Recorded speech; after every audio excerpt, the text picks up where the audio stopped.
до 4 аптеки.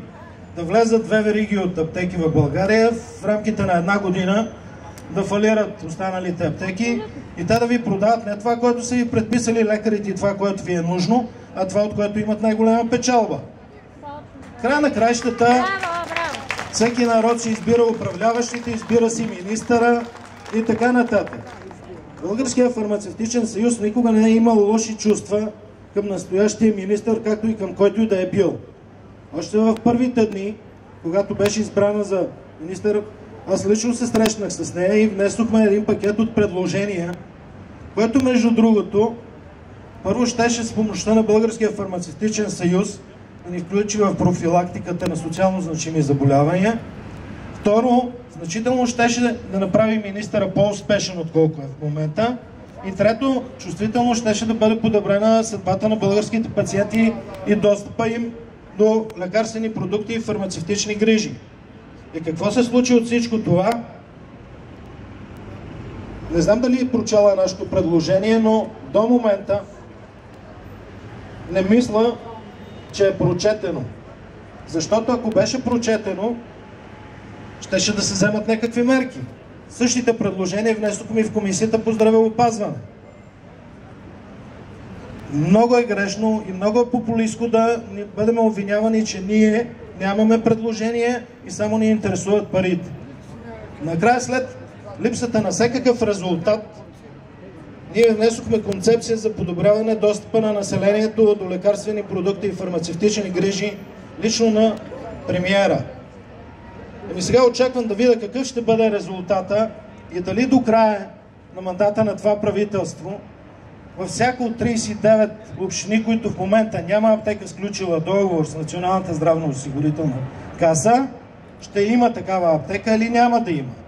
Искам да видя в 105 общини за трансплантирани пациенти от 264, в които няма аптеки, ще има.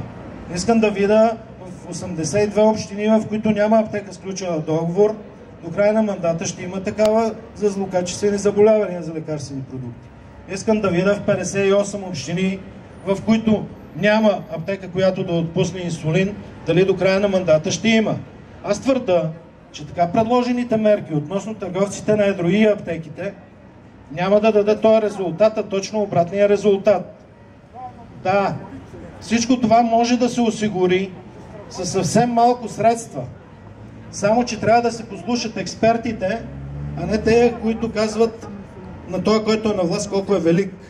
Трябваше един добър политик да не се подава на популизъм, а когато всички твърдеха, че цените на лекарствата са високи, трябваше да каже да, тези злоупотребиха, трябва да върнат парите, трябва да ги накажеме. На другите цените са им нормални, а не всички да бъдат под един и същи знаменател. Защото в края на краищата лъжата лъсва много бързо. В един момент ти създаваш свръхочаквания, както са свръхочакванията към здравеопазването, и когато не можеш да ги изпълниш, след това те питат, ти кадърен ли си или не си кадърен. Ама извинете, и аз не мога в момента да намаля цените на OTC продуктите, защото по държавна политика те само се регистрират. Те не се регулират. И това също беше казано на министъра. Действително в момента тя докладва в парламента, че около 300 лекарства са им намалели цените. Да, съгласен съм, но това трябва да става всеки ден, трябва да става на всички лекарства по лекарско предписание, които трябва да се наблюдават от комисията, която следи цените в референтните държави. Това не трябва да бъде епизодично. Именно тогава пациентите ще го усетят. Не трябва да става на една година, не трябва да става и на 6 месеца, както е предложено, трябва да става още по-често. Тази комисия е толкова от голямо значение, че трябва да и се увеличи финансовия ресурс, трябва да се увеличат хората, софтуера, хардуера, всичко трябва да стане като в другите държави, ако искат този резултат. Тия пари се върнат многократно. Да, до сега нямаше основание да се преговаря за частично платените от касата за отстъпка. Еми съвсем скоро ще има основание за всичко. Само че трябва съвсем сериозно да се седне и да се иска отстъпка от цените на лекарствените продукти, които се отпускат по НЗОК.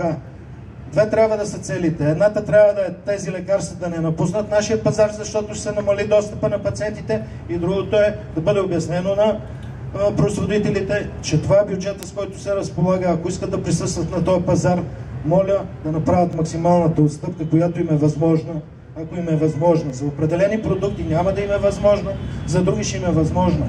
И третото, след като твърдят, че всички трябва да дадат по веригата, и ние вече сме дали своето многократно, и държавата трябва да даде своето. Защото в никога една от референтните държави данък добавена стойност не е по-висок от 10%, а между 2 и 10%.